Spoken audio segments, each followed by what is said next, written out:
예수님은 감람산에서 하늘로 올라가셨습니다. 그리고 제자들은 감람원이라고 하는 산으로부터 예루살렘에 돌아왔다라고 기록하고 있습니다. 그런데 누가복음에 보면은 예수님이 승천하신 곳을 다른 곳으로 기록하고 있습니다. 누가복음 24장 50절 51절 예수께서 그들을 데리고 베다니 앞까지 나가사 손을 들어 그들에게 축복하시더니 축복하실 때에 그들을 따라 하늘로 올려지시니, 사도행전은 감난산이라고 기록하고 있고 누가복음에는 베다니다라고 기록하고 있습니다. 그래서 어떤 사람들은 봐라 이게 성경이 가짜라는 증거다라고 이야기하는 사람들도 있습니다. 그런데 이거는 크게 문제가 되는 건 아닙니다. 베다니 지역의 끝부분에 이 감난산이라고 하는 산이 있습니다. 그래서 베다니도 맞는 말이고 감난산도 맞는 말이죠. 베다니는 넓은 지역을 통칭하는 말이고 감난산이라고 하는 것은 특정한 장소를 이야기하는 것이죠. 그런데 이 감난산이라고 하는 이 산은 우리가 에스겔서에 할 때 중요한 지역으로 등장합니다.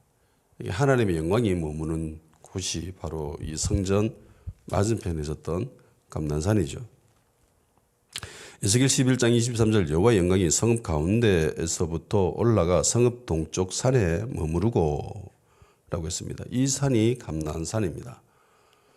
성전을 마주하고 있는 그 동쪽편에 있는 그 산이 바로 감람산입니다. 성경에는 감람유라고 하는 기름이 나오죠. 거룩한 기름이라고 하는 이 감람유가 바로 올리브유입니다. 우리가 먹는 거 있잖아요. 요리할 때 사용하는 몸에 좋다고 하는 그 올리브유가 바로 감람유죠. 그래서 미뤄보건대 이 산에는 올리브가 많이 있었겠구나라고 생각할 수 있습니다. 예전에는 이 산에 올리브가 굉장히 많았다고 하죠. 올리브를 짜는 틀도 있었다고 합니다. 그래서 굉장히 올리브로 유명한 산이었습니다. 그런데 세월이 지나면서 이제 올리브는 점점 없어지고 몇 개만 남아 있다고 합니다. 어쨌든 이 산은 하나님의 영광 그리고 기름 부으심을 상징하는 감람유, 이런 것들이 아주 굉장히 많은 이미지가 겹쳐져 있는 그런 산입니다. 그리고 예수님이 이 산에서 승천하셨습니다. 그리고 천사들은 어안이 벙벙한 제자들에게 이렇게 얘기합니다. 너희들 올라가시는 이 모습 그대로 다시 내려오실 것이다 라고 했습니다.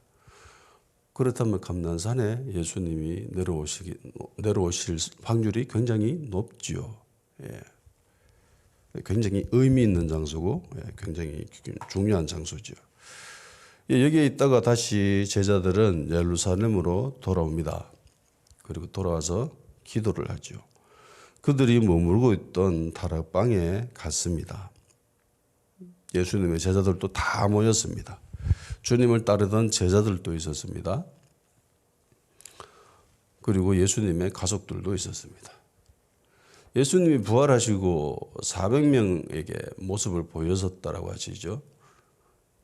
그런데 여기 모여 있는 사람은 120명입니다. 그리고 이 120명은 마음을 같이 해서 기도하였다라고 기록하고 있습니다. 예수님의 동생들이 처음부터 예수님을 믿은 사람들은 아니죠. 오히려 예수님이 사역하는 것을 약간 놀리기도 하고 비난하기도 하고 그랬었습니다. 비꼬아서 막. 그런데 이러던 사람들이 나중에 예수님을 온전히 따르는 사람으로 변화가 됩니다. 예수님이 자기 동네에서 자기 고향에서 예전에 사역을 했을 때에 그 동네 사람들이 예수님을 배척하지요. 배척합니다. 마태복음 13장 57, 58 예수를 배척한지라 예수께서 그들에게 말씀하시되 선지자가 자기 고향과 자기 집 외에는 존경을 받지 않음이 없느니라 하시고 그들이 믿지 않음으로 말미암아 거기서 많은 능력을 행하지 아니하시니라. 그러니까 고향 동네 사람들이 예수님을 배척했습니다. 해서 예수님이 선지자가 고향과 자기 집 외에는 존경을 받지 않을 수가 없다라고 하니까, 그러니까 선지자가 선지자로 존경을 받을 수 없는 사람이 자기 식구들 그리고 자기 고향 동네 사람들인 거죠. 예. 그래서 똑같이 나사렛 사람들도 예수님을 배척했습니다. 그래서 예수님이 참 이상하다, 왜 안 믿을까 그렇게 말씀도 하시고 권능을 많이 행하지 않았다라고 기록하고 있습니다. 그래서 똑같이 동생들도 안 믿었습니다. 안 따라갔죠. 요한복음 7장 2절 5절까지 유대인의 명절인 초막절이 가까운지라 그 형제들이 예수께 이르되 당신이 행하는 일을 제자들도 보게 여기를 떠나 유대로 가소서 스스로 나타나기를 구하면서 묻혀서 일하는 사람이 없나니 이 일을 행하려 하거든 자신을 세상에 나타내소서 하니 이는 그 형제들까지도 예수를 믿지 아니함이러라. 초막절에 예수 보고 예루살렘 가야지. 예루살렘 가가지고 막 사역해가지고 사람들 막 보게 하고 막 그렇게 자기를 드러내야지. 이렇게 처박혀가지고 꼴짜서 이렇게 있으면 뭐 되겠나 이러면서 가라 이러면서 막 등 떠다 미듯이 막 보냈다는 거죠. 왜 그런 소리를 했느냐? 진짜로 예수님의 사역이 드러나기를 원했나? 아니죠. 비꼬는 거죠. 그래서 예수님 믿지 않아가지고 이런 소리를 하는 겁니다. 이랬던 동생들이 어느 순간 예수님을 따라가게 됩니다. 예수님을 믿게 되죠. 그 계기가 뭐 어떤 계기인지는 성경에 나와 있지는 않습니다. 그렇지만 예수님이 3년 동안 생활을 하는 도중에 이들은 점점 변화됐겠죠. 그리고 더 나아가 야고보라고 하는 동생은 이스라엘 예루살렘 초대 교회의 책임자가 됩니다. 리더가 됩니다.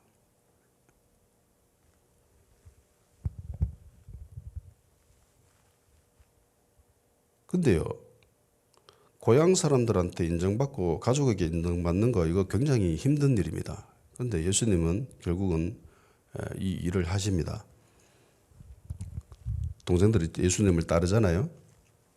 근데 우리나라가 일제 식민지 치하에 있을 때 그때 집안에 한 인물이 난 독립운동에 몸을 바치겠다라고 하고 자기 재산을 처분하고 막 이랬을 때에 거기에 동참하는 사람들도 있었고 거기에 동참하지 않는 사람들도 있었을 겁니다. 근데 지금 예수님이 하는 이 일이, 이 사역이 그냥 단순히 이스라엘의 독립을 위한 그런 수준이 아니죠. 예수님이 하시는 것은 지금 온 인류를 구원하시기 위한 그런 일입니다. 메시아, 그리스도, 창조주, 하나님의 독생자, 구원자로 믿고 따르는 일이거든요. 그러니까 이게 굉장히 동생들의 입장에서는 굉장히 힘들 수 있습니다. 받아들이기가. 그냥 뭐 이스라엘 독립을 위해서 위대 왕국을 세운다. 나를 따르라 이러면서 깃발 두고 가면은 한번 가볼까? 뭐 이러면서 갈 수도 있는 부분인데 지금 예수님이 하셨던 일들은 그런 수준이 아니죠. 전 세계를 대상으로, 전 인류를 대상으로 하는 일입니다. 이거를 따라간다고 하는 것은 굉장히 힘들고 어려운 일입니다. 그럼에도 불구하고 결국은 동생들은 일에 동참하게 됩니다. 그리고 이런 각계각층에 있는 다양한 사람들이 모여서 한 마음으로 기도하기 시작합니다. 같은 마음을 품었다라는 거죠. 근데 이게 쉬운 게 아니에요. 한 마음이 된다라는 거. 이게 절대로 쉽지 않습니다.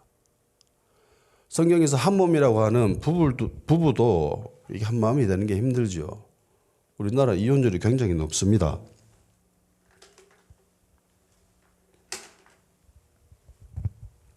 한 마음이 안 되기 때문에 이혼하는 거죠. 가족끼리도 한 마음이 되기가 굉장히 힘듭니다. 뭐 외식할 때만 해도 우리 뭐 먹으러 갈까? 일식 먹을래? 중식 먹을래? 뭐 한식 먹을래? 이러면은 뭐 자기마다 뭐 선호하는 게 달라요. 근데 여기 있는 사람들은 별로 상관관계가 없는 사람들이죠. 있다라고 하면은 예수님이라는 거, 그리고 이들 대부분이 갈릴리 지역 사람이라는 거, 그거 빼고는 공통점이 별로 없는 사람들입니다. 생각도 다 다르고 생김새도 다 다르고 다 다른 사람들입니다. 근데 이런 다양한 사람들이 모여가지고 한 마음이 됐습니다. 예수님이 기도하라는 그 말씀에 이들은 하나가 되었습니다. 주님이 말씀하셨지요. 성령이 임할 것이다라고.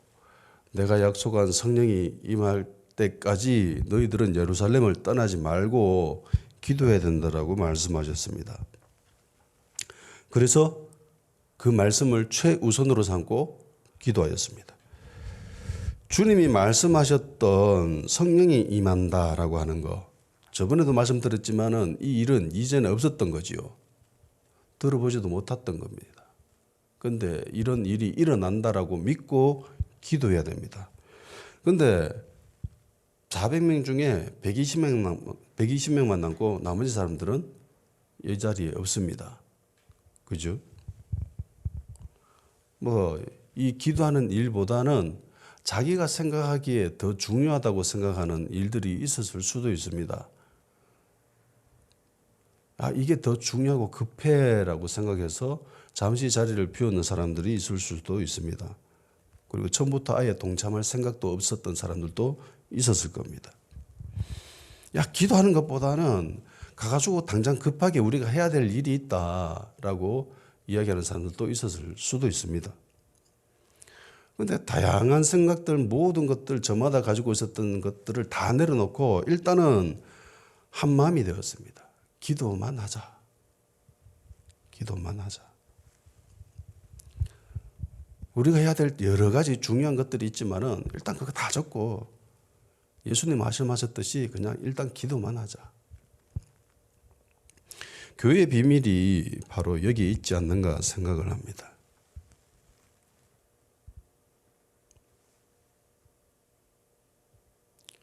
건강한 교회들 대부분은 한 마음입니다. 그 교회가 성도의 수가 많고 적음에 상관없이 건강한 교회라고 하면은 대체적으로 다 한 마음이 되어 있는 곳이 건강한 교회입니다. 그런데 그렇지 못한 교회들은 대부분 다른 생각을 품고 있습니다. 교회에 오는 이유도 저마다 다르고 기도하는 이유도 다 저마다 다르고 하나님의 일을 하는 데 있어서도 다 저마다 목적하는 바 마음이 다 다릅니다. 각자가 추구하는 방향이 다 달라요. 그러면서 모여서 교회를 이루고 있습니다. 공동체를 이루고 있습니다. 그러면은 나아가기가 힘들죠. 방향이 다 한 사람은 동쪽으로 가야 된다, 하나는 서쪽으로 가야 된다, 하나는 북쪽으로 가야 된다, 하나는 남쪽으로 가야 된다고 다 저마다 이야기하면은 갈 수가 없습니다. 갈팡질팡할 뿐이죠. 우리나라 속담에도 그런 말이 있습니다. 사고기 많으면은 배가 산으로 간다라는 말이 있습니다. 그렇죠. 뭐 저마다 다 가고 싶은 게 다르니까. 해서 배가 움직이려면은 선장의 말을 들어야 되는 거죠. 선장이 방향 키를 쥐고 가면은 됩니다. 한 마음이 되려면은 일단 자기가 생각하고 있는 바를 내려놓을 수 있어야 됩니다. 내 생각보다 주님의 말씀이 더 중요하다. 주님의 뜻이 훨씬 더 중요하다라는 그런 인식이 있어야 됩니다. 내 생각과 하나님의 생각이 부딪힐 때 무엇을 내려놔야 돼요? 내 생각을 내려놔야 되죠. 내 생각과 하나님의 말씀이 부딪힐 때 우리는 과감히 내 것을 내려놔야 됩니다. 내 생각이 크면 절대로 쓰임받을 수가 없습니다. 하나님의 일을 제대로 할 수가 없어요. 내 생각이 다른 사람 생각과 같을 수는 없죠. 다릅니다. 나는 생각하는 게 다르고 저 사람도 생각하는 게 다릅니다. 내가 가지고 있는 이 생각을 맞다라고 계속 주장하면서 다른 사람이 내 생각에 맞춰야 된다라고 이야기한다면 분란만 일어나죠. 야, 네가 생각하는 게 틀려서 내가 생각하는 게 맞아라고 이야기를 하면은 상대방은 짜증날 거 아니에요. 그죠? 반대로 내가 계속 그 사람의 생각에 맞춰주다 보면은 이것도 나중에 짜증납니다.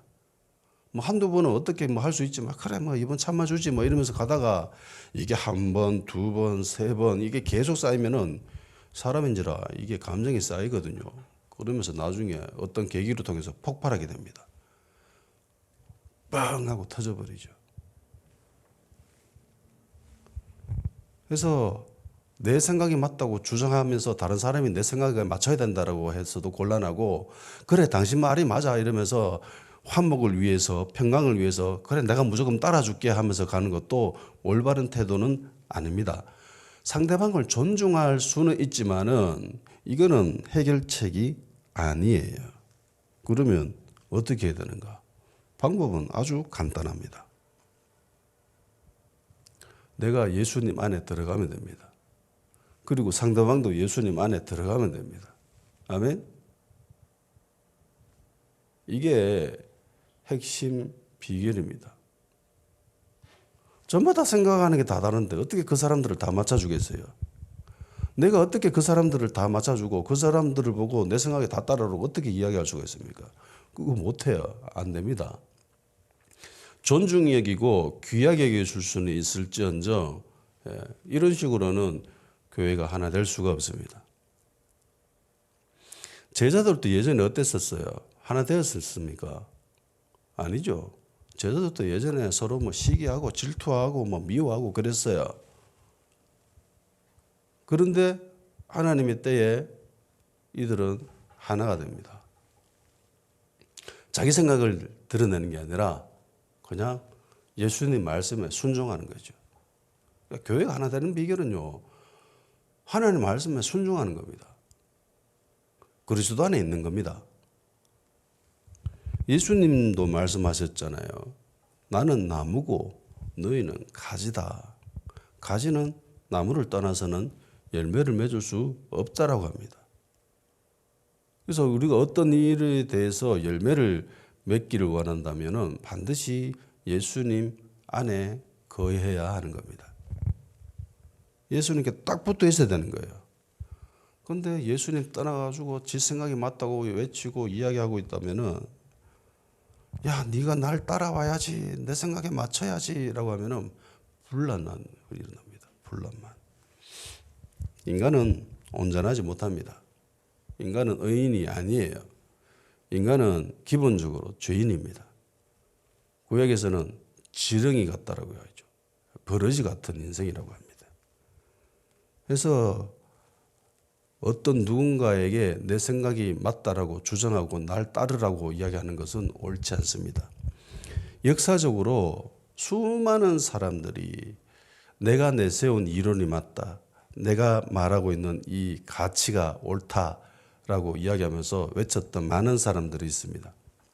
대표적인 사람이 마르크스죠. 마르크스가 이야기했던 공산주의라고 하는 거, 공산당 선언이라고 하는 책은 성경 다음으로 많이 팔린 책입니다. 성경 다음으로 많이 읽혔던 책입니다. 그런데 그 생각이 맞다라고 수많은 사람들이 따르고 엄청나게 많은 피를 흘렸던 건데 그게 맞나요? 아니죠. 안 맞습니다. 인간이 내세웠던 생각은 절대로 옳을 수가 없습니다.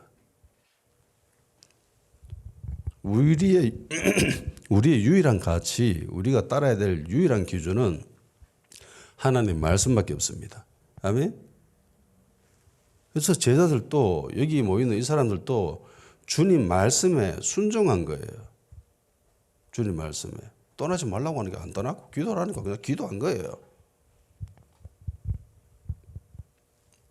문제가 있는 교회들은 꼭 분열이 일어납니다.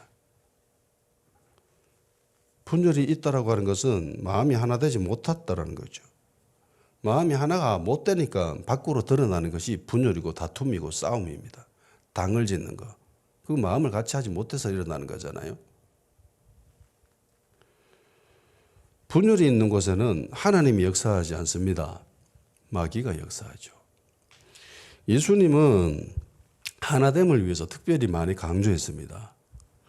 요한복음 17장 20절부터 내가 비옵는 것은 이 사람들만 위함이 아니요 또 그들의 말로 말미암아 나를 믿는 사람들도 위함이니 아버지여 아버지께서 내 안에 내가 아버지 안에 있는 것 같이 그들도 다 하나가 되어 우리 안에 있게 하사 세상으로 아버지께서 나를 보내신 것을 믿게 하옵소서. 내게 주신 영광을 내가 그들에게 주었사오니 이는 우리가 하나 된 것 같이 그들도 하나가 되려 하려 함이니라.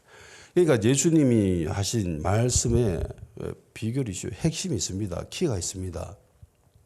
예수님이 내가 제자들을 위해서 기도하는데 제자들뿐만이 아니라 제자들의 말을 믿고 따르는 모든 믿는 사람들을 위해서 내가 기도합니다라고 예수님이 말씀하시죠.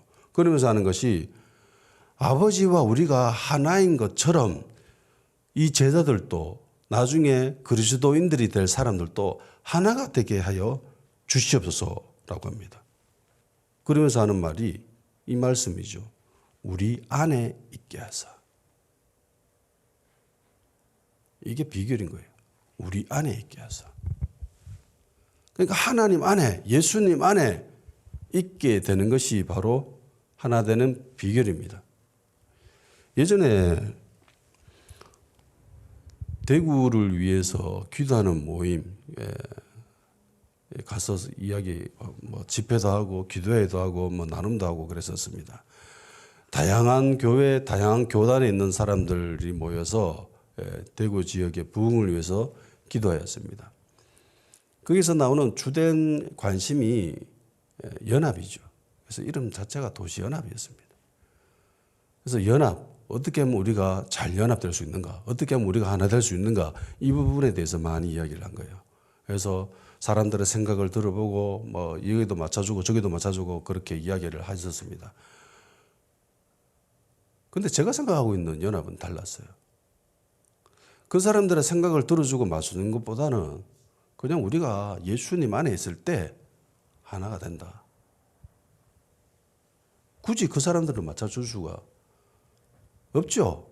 불가능합니다. 예수님이 말씀하신 이 말씀이 바로 비결입니다. 예수님 안에, 우리 안에 있게 하사. 하나님 안에 있으면 하나가 되는 거예요. 아멘? 예수님 안에 있으면 하나가 되는 겁니다.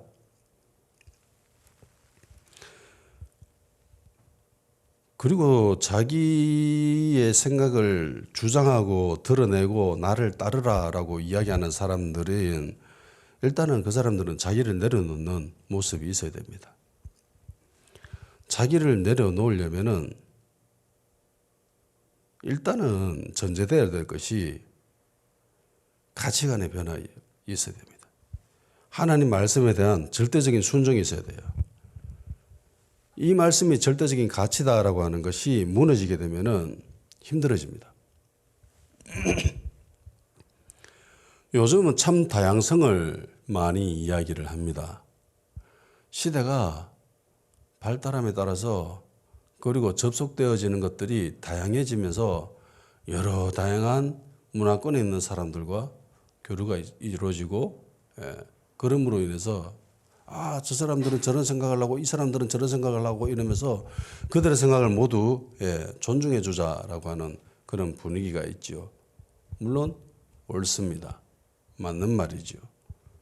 그런데 이것이 너무 나아가다 보면은 절대적인 기준이 무너질 수가 있습니다. 절대적인 기준이 무너진다고 하는 것은 굉장히 위험합니다. 1 더하기 1은 1이죠. 특별한 경우를 제외하고는, 근데 이 특별한 경우는 진짜 뭐 아주 희박한 경우의 일입니다. 1 더하기 1은 2입니다. 근데 어떤 사람은 이야기하죠. 아니다. 1 더하기 1은 1이 될 수도 있지만, 2가 될 수 있지만 1도 될 수 있다. 라고 이야기합니다. 그러면서 예를 드는 게, 야, 물방울 하나 더하면은 물방울 하나가 되잖아. 그러면 1 더하기 1은 1 맞지? 라고 이야기하는 사람들이 있습니다. 그런데 이거는 아주 희박한 경우에 이런 일이 일어나는 거죠. 보통 때에는 이런 경우가 일어날 수가 없습니다. 특별한 경우를 일반적인 경우로 그렇게 대체해버리면 굉장히 위험해집니다. 그렇잖아요. 수학 문제 풀고 뭐 자동차 만들고 비행기 만들고 막 우주선 만들어서 하늘로 띄어야 되는데 1 더하기 1은 1이 될 수도 있고 2가 될 수도 있고 3이 될 수도 있다라고 하는 그런 등식 아래에서 물건을 제조하면은 그 기계가 어떻게 될까요? 제 성능을 못 발휘하죠. 만들 수가 없습니다. 만들었다 하더라도 엉망진창 되어버립니다. 얼마 전에 미국에서 우주선을 쐈는데 우주선이 올라가다가 터져버렸어요. 폭발해버렸습니다. 그래서 이게 도대체 왜 이런가 싶어서 막 조사를 했습니다. 조사를 했는데 그 이유가 뭔지 아세요? 요만한 나사 하나. 이게 문제였습니다. 대부분의 나라들은 규격이 미터법을 쓰죠. 그죠? 1m, 2m, 1cm, 2cm, 1mm, 2mm라고 하는 이 미터법을 표준으로 삼고 있습니다. 그런데 미국은 다르죠. 미국은 표준을 무시하고 저것만의 단위를 사용합니다. 인치라고 하는. 우리 TV나 뭐 이런 거 살 때, 휴대폰 살 때 몇 인치짜리냐 뭐 이렇게 이야기하잖아요. 그 인치 단위를 씁니다. 나사에서 제작하는 것은 대부분 국제 표준을 따릅니다. 미터를 쓰는데 한 부품 나사 하나를 인치로 만들었어요. 그래서 올라가다가 터져버렸어요. 수십억짜리가. 이거는 절대적인 기준을 가지고 만들어야 되는 거잖아요. 그런데 다른 기준을 가지고 와서 거기다 집어넣어 버리니까 문제가 터져버린 거예요.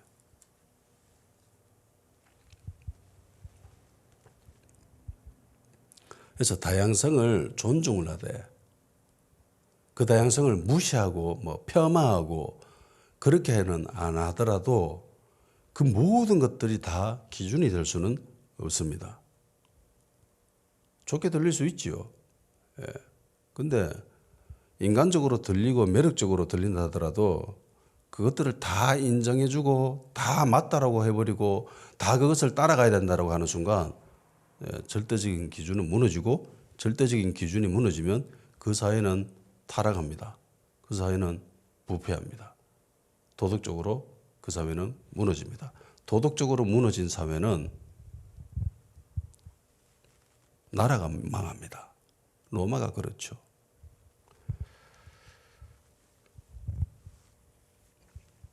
그리고 이 하나됨이라고 하는 것은요, 저절로 이루어지는 건 아닙니다. 힘써 지켜야 됩니다. 에베소서 4장 1절에서 4절, 그러므로 주 안에서 갇힌 내가 너희를 권하노니 너희가 부르심을 받은 일에 합당하게 행하여 모든 겸손과 온유로하며 오래 참음과 사랑 가운데서 서로 용납하고 평안에 매는 줄로 성령이 하나 되게 하신 것을 힘써 지키라. 몸이 하나요 성령도 한 분이니 이와 같이 너희가 부르심을 한 소망 안에서 부르심을 받았느니라. 아멘. 성령이 하나 되게 하셨다라고 이야기합니다. 성령이 하나 되게 하셨다. 그러니까 제자들, 여기에 모여있는 이 제자들도 예전에 하나가 되지 못했는데 지금 마음을 같이 해서 하나가 되어서 오로지 기도에 전념할 수 있었던 비결은 성령이 역사하셨기 때문이에요. 하나님이 하셨기 때문입니다.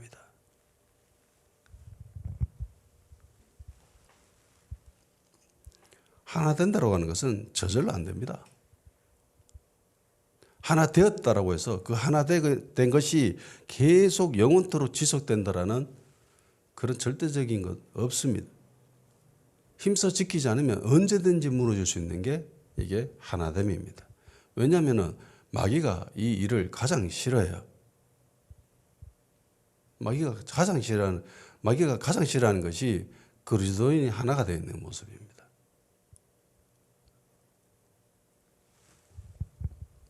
얼마나 싫겠어요. 마귀 입장에서.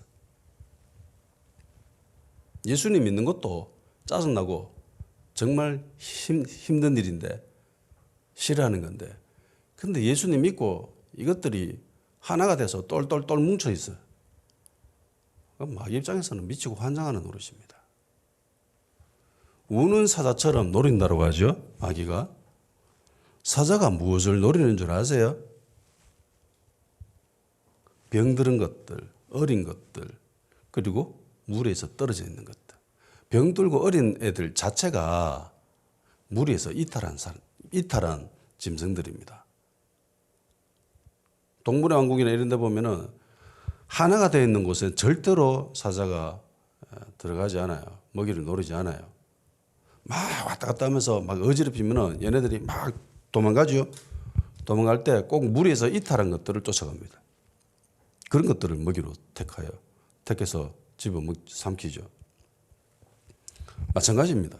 마귀들도 교회에서 호시탐탐 노리죠.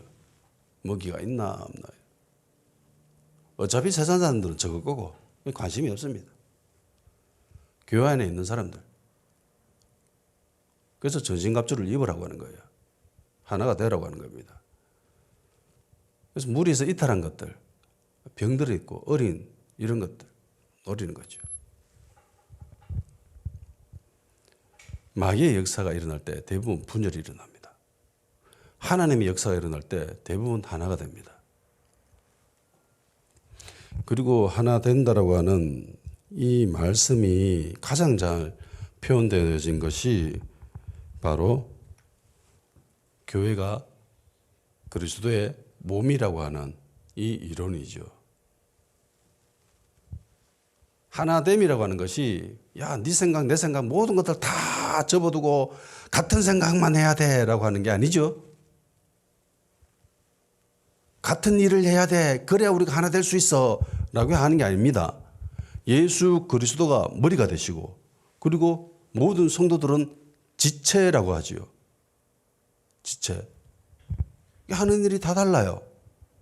눈은 눈으로서 하는 일이 있습니다. 보는 겁니다. 귀는 귀로서 하는 일이지요. 듣는 겁니다. 손은 손이 하는 일이 있습니다. 뭐 만지고 만들고 하는 겁니다. 발이 하는 일도 있죠. 가는 겁니다. 서 있는 겁니다. 일 다 달라요. 야, 내가 하는 일이 더 중요해라고 외쳐서는 안 된다라고 하죠. 야, 네가 하는 것은 굉장히 가치 없는 일이야. 내가 보니까 너는 되게 맨날 더러운 것만 돌아다니고 발에 때가 묻고 네가 하는 일은 굉장히 비천한 일이야 라고 할 수 없다라는 겁니다. 왜? 몸이니까. 어떤 사람들이 이야기해요. 대한민국은 교단이 참 많습니다. 장로교도 있고 뭐 순복음도 있고 뭐 성결교도 있고 뭐 침례교도 있고 그리고 같은 장로교라고 하는 교단 내에서도 여러 다양한 교단이 나뉘어져 있습니다. 그래서 어떤 사람들은 이야기를 해요. 교회가 이렇게 되겠나? 교회가 하나가 돼야 되지. 근데 제가 생각하는 것은 달라요. 장로교는 대체적으로 말씀을 중심으로 삼는 교단입니다. 무엇이 제일 중요한가? 하나님의 말씀, 하나님 절대적인 주권, 이것이 가장 중요한 부분이다라고 믿고 그렇게 교리를 세웠습니다. 그런데 오순절 조금 좀 다르죠. 기도를 더 중요시 여깁니다. 말씀도 중요한데 기도가 더 중요하다라고 이야기하는 사람들도 있습니다. 그럼 그 사람들은 그런 쪽에 있어봐요. 그리고 어떤 교회는 그래도 선교해야 되지 않겠나? 선교를 제일 우선적으로 해야 된다라고 생각하는 교회들도 있습니다. 어떤 교회는 선교도 중요하지만 제자가 되는 게 더 중요하지 않겠나? 라고 하면서 제자 삼는 것에 중점적으로 사역하는 교회들도 있습니다. 교회들마다 사역하는 방향성이 다 달라요. 말씀 중심적인 교회가 기도 중심적인 교회를 욕할 수 있습니까? 못합니다. 선교하는 교회가 기도하는 교회 보고 야 너는 맨날 기도만 하지 선교하는 적 있나? 이러면서 비난해서 되겠어요? 아니죠. 그냥 역할이 다른 거예요. 역할이. 손으로서 하는 역할이 있는 거고 눈으로서 하는 역할이 있는 거고 그런 거예요. 교회 안에도 마찬가지입니다. 다 자기들마다 저마다 역할이 있는 겁니다. 그 일을 하면 되는 거죠. 각자 자기의 일을 하고 각자 자기 생각은 가지고 있지만은 상대방의 생각을 무시하지는 않고 존중하면서 그리고 결정적으로 예수 그리스도가 머리가 되신 거죠. 이게 하나됨의 비결입니다.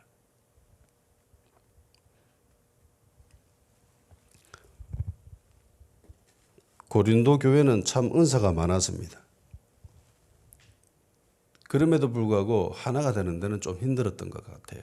그래서 사도 바울이 특별히 이 몸에 대한 교리를 편지로 적어 보냅니다. 그러면서 하나가 돼야 된다. 너희들이 은사가 아무리 많아도 하나가 돼야 된다. 그게 중요하다. 하나님 너희들에게 은사를 준 이유, 너희들에게 능력을 준 이유, 그거는 교회를 이롭게 하기 위해서야. 잘났다고 자랑하기 위해서가 아니라 교회를 섬기기 위해서, 그리스도의 몸을 섬기기 위해서 필요한 것이야 라고 말씀을 하고 있죠. 내가 믿음이 좋아서 신앙이 좋아서 하나님이 은사를 주신 것이 아니라는 겁니다. 이것으로 몸을 잘 섬겨야 된다고 하는 거죠.